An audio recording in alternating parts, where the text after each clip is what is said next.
Oke, baik teman-teman, mari kita simak penjelasan mengenai keanekaragaman hayati dan klasifikasi makhluk hidup.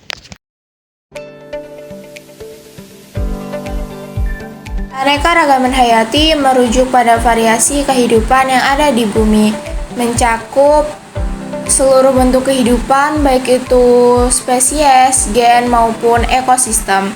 Keanekaragaman ini dapat dibagi menjadi 3 tingkatan. Yang pertama, keanekaragaman spesies, merujuk pada jumlah dan variasi spesies yang ada di planet ini, baik itu flora, fauna, maupun mikroorganisme.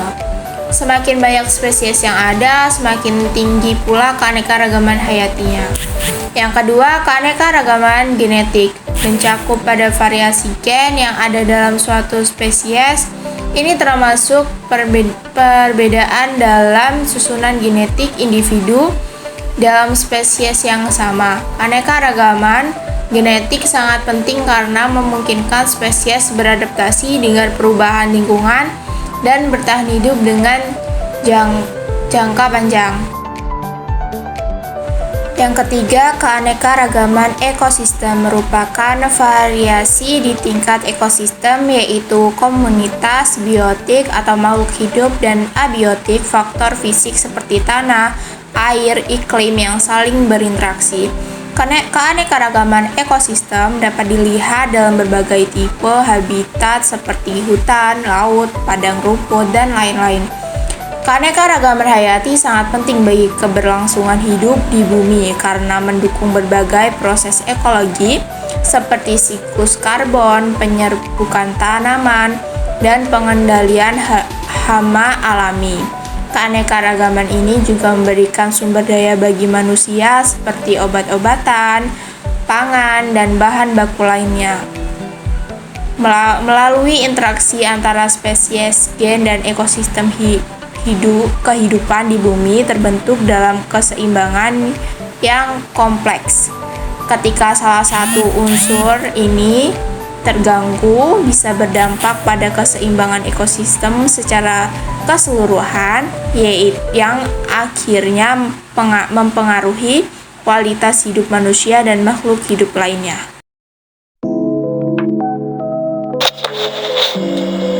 Klasifikasi makhluk hidup merupakan suatu cara mengelompokkan makhluk hidup berdasarkan kesamaan ciri yang dimiliki. Adapun tujuan klasifikasi makhluk hidup, yang pertama yaitu ada mengelompokkan makhluk hidup berdasarkan persamaan dan perbedaan dari ciri yang dimiliki. Yang kedua, mendeskripsikan ciri makhluk hidup untuk membedakan antara satu makhluk hidup dengan makhluk lain. Yang ketiga, mengetahui hubungan kekerabatan. Dan yang keempat, memberi nama makhluk hidup. Adapun dasar klasifikasi makhluk hidup, yang pertama yaitu ada persamaan dan perbedaan yang dimiliki.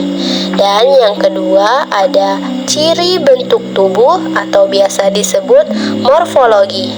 Dan yang ketiga ada ciri organ dalam tubuh yang biasa disebut anatomi.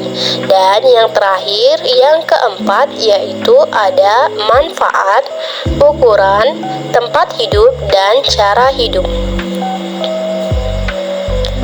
Tahukah adik-adik tokoh yang pertama kali menemukan konsep klasifikasi makhluk hidup?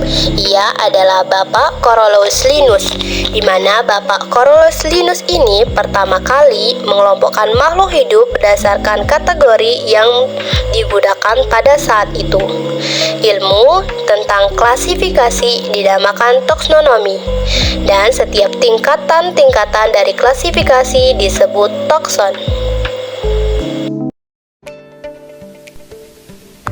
Selanjutnya, kita akan belajar mengenai sistem klasifikasi 5 kingdom.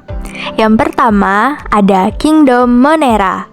Kingdom ini mencakup organisme prokaryotik, yaitu makhluk hidup yang tidak memiliki inti sel yang terdefinisi. Yang kedua ada protista. Organisme dalam kingdom ini adalah eukariotik, yang berarti mereka memiliki inti sel. Kingdom ini mencakup berbagai bentuk kehidupan seperti alga dan protozoa. Yang ketiga ada fungi. Kingdom ini terdiri dari organisme eukariotik yang umumnya bersifat heterotrof dan tidak melakukan fotosintesis. Mereka memperoleh nutrisi dengan cara menyerap zat organik dari lingkungan. Selanjutnya yakni kingdom Plantae. Kingdom ini mencakup semua tumbuhan yang bersifat eukariotik dan umumnya autotrof. Artinya, mereka dapat memproduksi makanan sendiri melalui proses fotosintesis. Dan yang terakhir ada Animalia.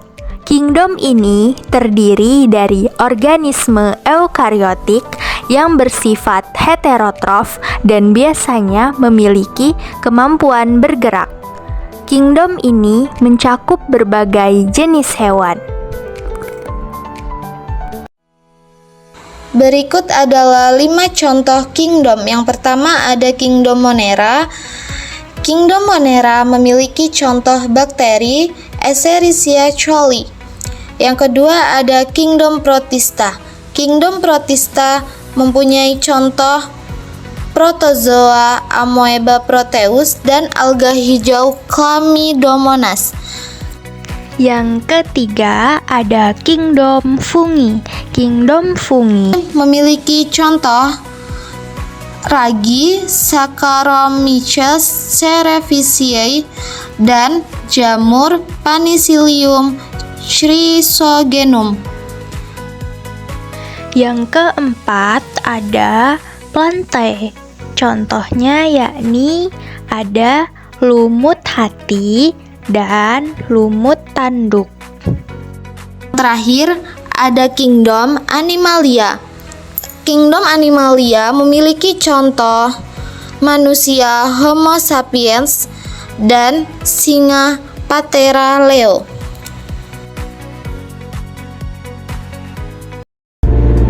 Keanekaragaman hayati bukan hanya soal alam, Tetapi soal bagaimana kita hidup berdampingan dengan semua makhluk hidup. ketika kita peduli dan melestarikan, berarti kita menghormati kehidupan itu sendiri.